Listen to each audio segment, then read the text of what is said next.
hunda dura guyyaa ifoomsa aadaa uummata Oromoo kanaaf yaamicha keenya kabajanii baga nagaan dhuftan anaa dhufus niin jechuun barbaada.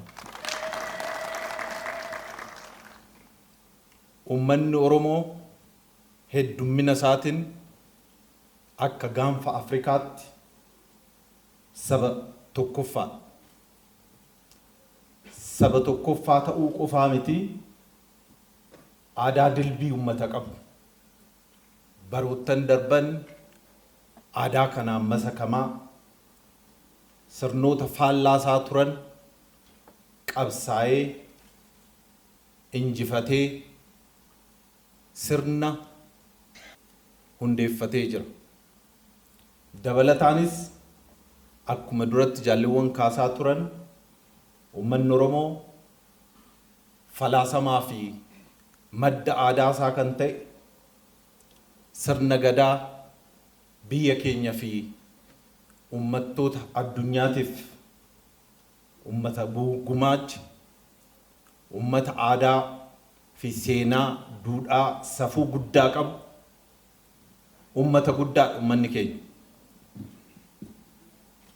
Kanaaf aadaa fi duudhaa qabnu eeguu kunuunsuu guddisuudhaan ijaarsa biyyaatiif akka galtee ta'u gochuun baay'ee barbaachisaadha.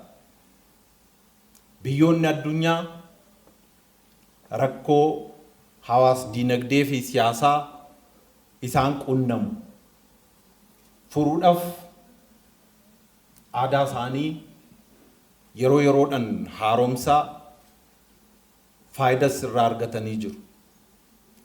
Haaromsi aadaa uummanni tokko uummata akka biyyaattis akka idila addunyaattis uummata dorgomaa akka ta'u waan nu taasisudha. Aadaan adeemsa keessatti uumamaa hin guddataa haaromfamaas hin deemu. Guddina addunyaa haala jijjiirama teeknooloojii kana giddu galeessa godhatee aadaan fooyya'aa gabbataa yoo kan deemu ta'e akka hawaasatti faayidaa guddaa irraa argachuu dandeenya. Yeroo ammaa kana manni murtii aadaa akka naannoo keenyatti dheebuu uummanni keenya murtiirraa qabaachaa ture akkamitti deebisaa akka jiru kanaan immoo mootummaas akkatti deeggaraa jiru ilaaluun hin danda'amu.